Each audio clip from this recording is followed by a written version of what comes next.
o Evangelho nos faz um convite a seguir Jesus, né? A segui-lo de perto, a ter intimidade com Jesus Cristo. E esse seguimento é para todos. Todos nós somos convidados a segui-lo no desapego, né? E esse seguimento requer desapego e disponibilidade. Isto é, colocar Jesus em primeiro lugar em nossa vida.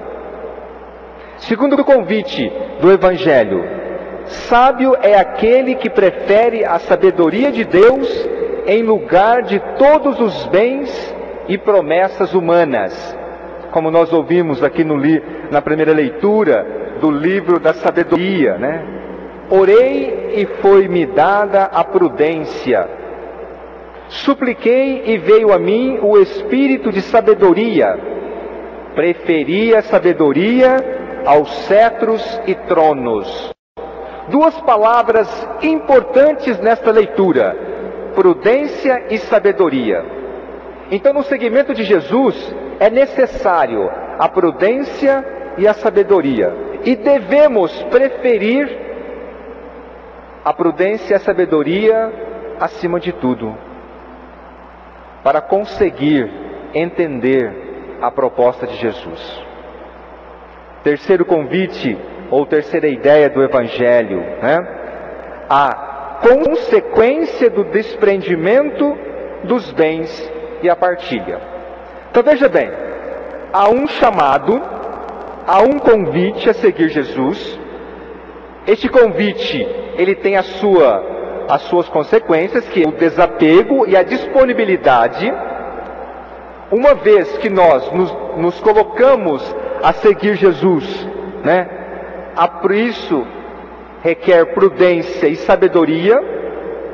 Seguimento, prudência e sabedoria nos leva a quê?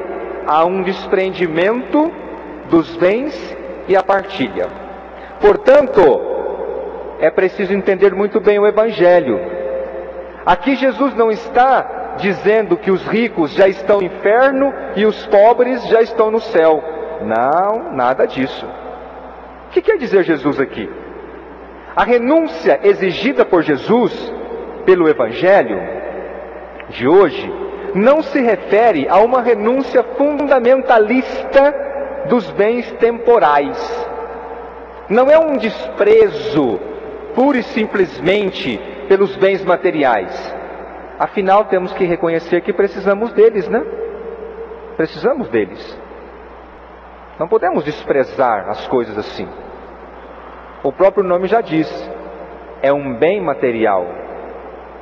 Agora, qual o uso que fazemos dele? Agora aí já implica a nossa liberdade, né? Então não é um desprezo pura e simplesmente, mas colocá-los em seu devido lugar, dando-lhes o valor correto e não exacerbado. A sabedoria de Deus é o dom que permite gozar dos bens terrenos sem obsessão, nem cobiça, mas com maturidade e equilíbrio. Por isso que a sabedoria é tão importante na nossa vida, a sabedoria de Deus, que é saber conduzir nossa vida, que é saber usar dos bens que nós temos, sem obsessão, sem cobiça, mas com equilíbrio, porque tudo que temos e tudo que somos é dom de Deus, é graça de Deus, e que deve estar aí para uso de todos. Saber que eles não nos garantem a felicidade plena, esta é a sabedoria de Deus. Esse jovem, quando se aproxima de Jesus, ele se aproxima alegre, uma imensa alegria. Bom mestre, o que devo fazer para herdar a vida eterna? O que eu tenho que fazer para herdar a vida eterna? Essa foi a pergunta que ele fez para Jesus. E Jesus responde para ele: observa os ensinamentos, está aí nas Escrituras. Não matarás, não roubarás, não cometerás adultério, honra teu pai e tua mãe, não faça o mal aos outros. Senhor, que bom, tudo isso eu tenho observado desde a minha juventude. Muito bem, disse Jesus, parabéns para você, porém te falta uma coisa: ser livre. Vai, vende tudo o que você tem, dê aos pobres e depois vem e segue-me. Não que Jesus disse para ele: vai, pega as suas coisas, despreza toda a realidade humana, seja um pobre, miserável. Não, Jesus não disse isso para ele. O que Jesus disse para este jovem, e diz para nós hoje também nas entrelinhas, é: seja livre. Seja livre. Só isso. A alegria se transformou em tristeza, porque o texto diz que ele virou as costas para Jesus, triste, e foi embora. Foi embora. Por quê? Porque ele possuía muitos bens e não teve a coragem de abrir mão daquela segurança temporária. Ele não teve coragem de abrir mão.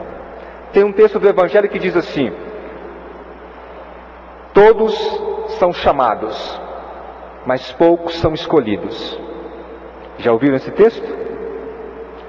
Esse texto me incomodou durante muito tempo. Mas como que Jesus chega e diz assim: eu escolho você, e o resto eu não escolho? Ele estaria fazendo acepção de pessoas, concordam comigo? E um dia, eu ruminei esse texto durante muitos e muitos anos. E um dia Deus me deu a resposta. Todos são escolhidos. Todos, ou melhor, todos são chamados. Todos são chamados. Todos são escolhidos.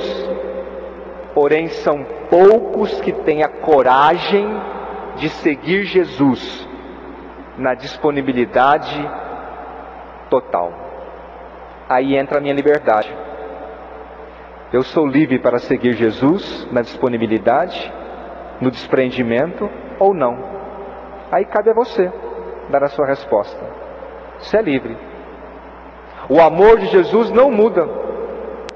Por isso que, interessante que Jesus, quando responde para esse jovem do Evangelho, como vocês puderam ver no texto, que ele chega e pergunta: o que eu devo fazer para herdar a vida eterna? E Jesus responde: observar os mandamentos. Jesus olhou para ele com amor. Jesus o amou profundamente. Olhou para ele com amor. Talvez Jesus esperando, qual a resposta? Sim, Senhor, eu vou fazer isto. Porque o Senhor é o maior bem que podemos ter. São Paulo diz isso, né? Eu considero tudo como lixo para possuir Cristo Jesus. E nós fazemos isso? Temos coragem de fazer isso? Volto a dizer, não significa que você vai chegar agora na tua casa, pegar os seus bens, jogar tudo fora, desprezar tudo e... Não é isso não. É ter a liberdade interior, a liberdade, a disponibilidade e saber partilhar. Quem sabe Jesus não disse para ele: olha, aprenda a partilhar e você vai ser livre. Você está muito apegado ao que você tem. Você vive numa obsessão, num apego aos seus bens. Você tem vivido, tudo bem, você observa os mandamentos, mas você tem sido muito avarento, muito ganancioso. Seja livre em relação a isso. Tenha disponibilidade. Talvez essa teria sido a resposta de Jesus, mas nem isso esse jovem quis fazer. Ele não quis se arriscar. Ele preferiu a segurança material do que se arriscar na palavra e no convite, no seguimento de Jesus. Ele preferiu estar preso do que ser livre. Então é questionadora a palavra de Deus hoje para nós. O que devemos fazer para herdar a vida eterna? Ser livres, disponíveis, disponibilidade. Porque tudo que nós temos é dom de Deus, é graça para nós administrarmos.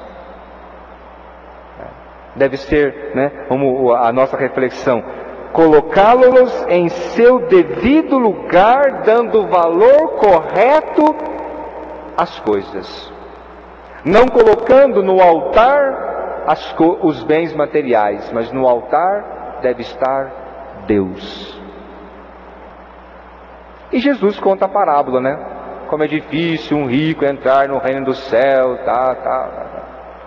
Agora, o que é ser rico? É um outro questionamento. São Paulo diz que, São Paulo, mestre nisso, né? Ele diz assim: eu tenho tudo, porém vivo como se não tivesse nada. É esta a liberdade. Podemos ter tudo e ser livres, e podemos não ter nada e estarmos aí presos, desculpa a expressão simples, estar presos a um pé de sapato furado que não vale nada, e estar ali agarrado àquilo como se fosse a minha tábua de salvação. E eu posso ter todas as riquezas do mundo e ser livre. Partilha, a solidariedade, saber partilhar, saber ser solidário, viver a alegria da partilha, da solidariedade.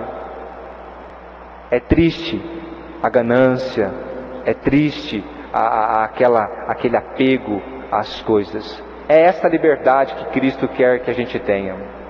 E quando nós nos arriscamos, concluindo a reflexão, e quando nós nos arriscamos, essa última palavra do Evangelho se cumpre. Porque Pedro pergunta para Jesus: mas Senhor, nós deixamos tudo para te seguir. E aí? Pode ficar tranquilo, que vocês vão receber 100 vezes mais. E eu posso dizer para vocês, por experiência, 100 vezes mais mesmo. Não nos falta nada. Portanto, meus queridos, a vocês aqui presentes nesta igreja catedral, a vocês que nos acompanham pela Rádio Três Paulinas, a vocês que nos acompanham pela internet, São Paulo diz assim: quem semeia com largueza, colhe com largueza. Quem semeia com miséria, colhe com miséria. Agora cada um deve dar a sua resposta. Cada um deve ser livre para acolher o convite de Jesus a segui-lo, ou não, ou preferir a segurança, uma segurança temporária, né? Então todos são chamados, todos são escolhidos. Agora precisamos ter a coragem de seguir Jesus, na disponibilidade, né? No despojamento, na partilha, porque é aí que está a verdadeira alegria.